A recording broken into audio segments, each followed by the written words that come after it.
Hello bachcho, let's see this question. So our question says that why there is a need for harnessing non-conventional sources of energy? How can energy be harnessed from sea in different ways? तो हमारा ये question ये बोल रहा है कि हमें non conventional sources of energy की ज़रूरत ही क्यों है, जबकि हमारे पास कन्वेंशनल सोर्स पहले से हैं और दूसरे मीडियम भी है एनर्जी के। तो हमें ये नॉन कन्वेंशनल सोर्सेज की ज़रूरत क्यों पड़ी, और हमें बताना है कि हम एनर्जी को कैसे हार्नेस कर सकते हैं from sea in different ways. So हमारा जो की कंसेप्ट होगा इस क्वेश्चन के लिए, दैट विल बी, ये हमारा होगा need to harness non conventional sources of energy.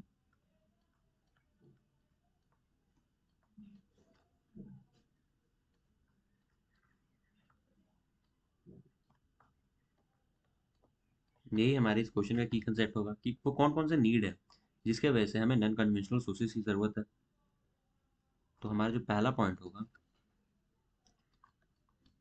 That will be the demand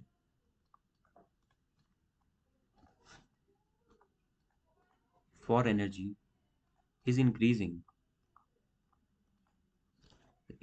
it is increasing rapidly in day to day life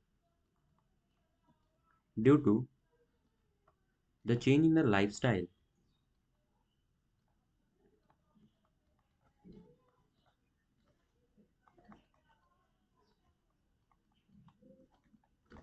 increased usage of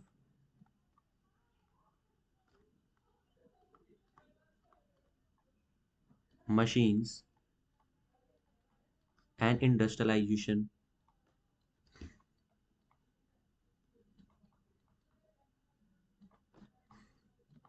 तो हमें नॉन कन्वेंशनल सोर्सेज की ज़रूरत इसीलिए है क्योंकि हमारा जो एनर्जी का डिमांड है वो रैपिडली इंक्रीज कर रहा है हमारे लाइफस्टाइल की वजह से।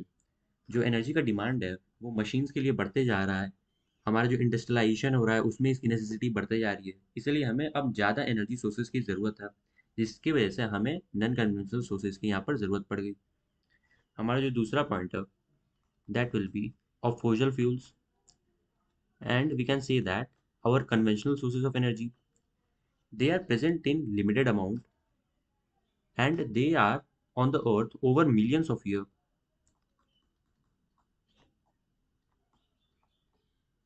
and they are non-renewable sources of energy.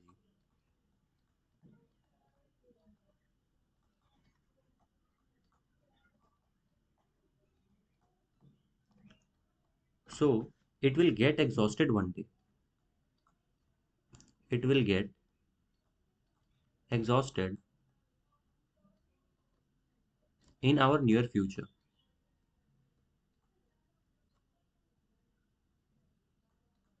तो हमारा जो कन्वेंशनल सोर्सेज है जिसमें हमारा मोस्ट इंपॉर्टेंट है फोजल फ्यूल्स, ये मिलियंस ऑफ ईयर्स से प्रेजेंट है अर्थ पर, और ये एक non renewable source of energy है। तो अगर ये खत्म हो गया तो हमें एनर्जी की जो नेसेसिटी है वो कैसे पूरी होगी। तो इसी के अल्टरनेटिव के लिए हम नॉन कन्वेंशनल सोर्सेज की ज़रूरत है, जिसके वजह से अगर ये ख़त्म भी हो जाता है तो हमारी एनर्जी की जो नीड है वो पूरी हो सके। Now we will see our second question, that's कि हमारा जो एनर्जी का हार्नेसिंग है वो हम सी से कैसे कर सकते हैं इन different ways. So we will write here that the energy from sea can be harnessed,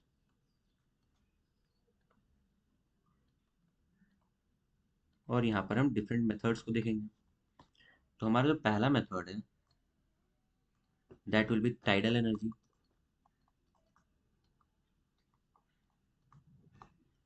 so in tidal energy we construct a dam,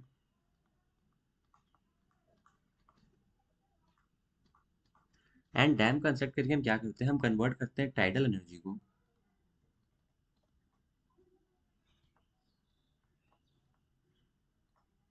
to electricity. हम टाइडल एनर्जी से इलेक्ट्रिसिटी यहाँ पर प्रोड्यूस करते हैं। हमारा जो सेकंड मेथड है, that is wave energy.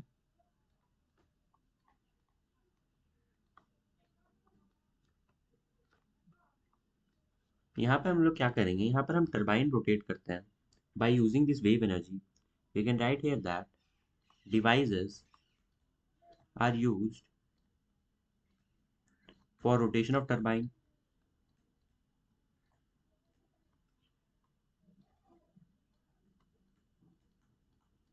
and production of electricity.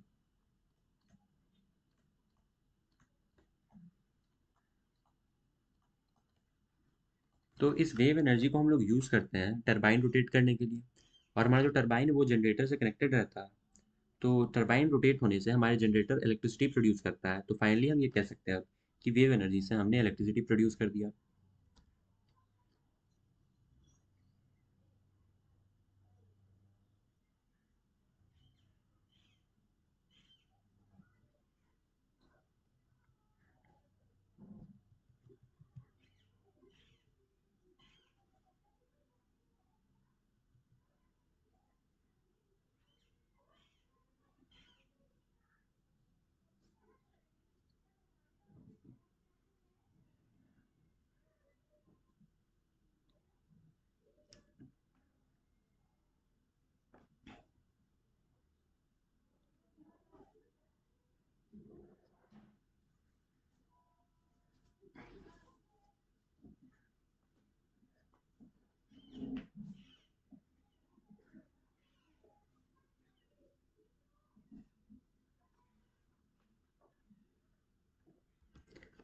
And our जो थर्ड सोर्स होगा that will be ocean thermal energy.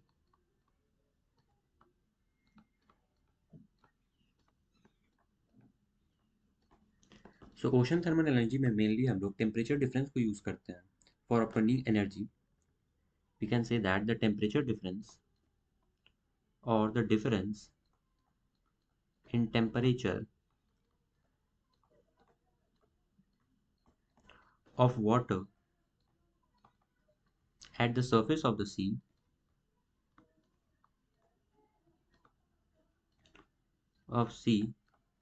And जो सरफेस पे वाटर रहता है सी का, वो जनरली हीटेड रहता है, और वी कैन से उसका टेम्परेचर बहुत हाई रहता है ड्यू टू द सन। सन के हीट के वजह से उसका जो सरफेस लेवल होता है वाटर का, वो बहुत हॉट रहता है। और जो वाटर रहता है deep inside the sea and the water deep inside,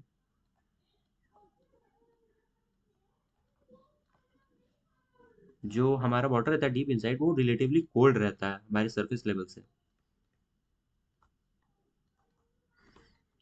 तो इसको हम लोग यूज़ करते हैं, ये जो टेम्परेचर डिफरेंस है इसी को हम लोग यूज़ करते हैं एनर्जी ऑब्टेन करने के लिए।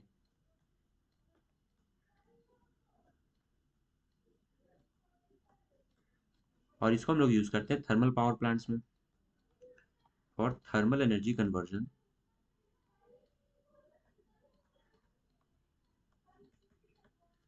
प्लांट्स में। तो ये हमारे तीन मेथड्स हो गए for harnessing energy from C.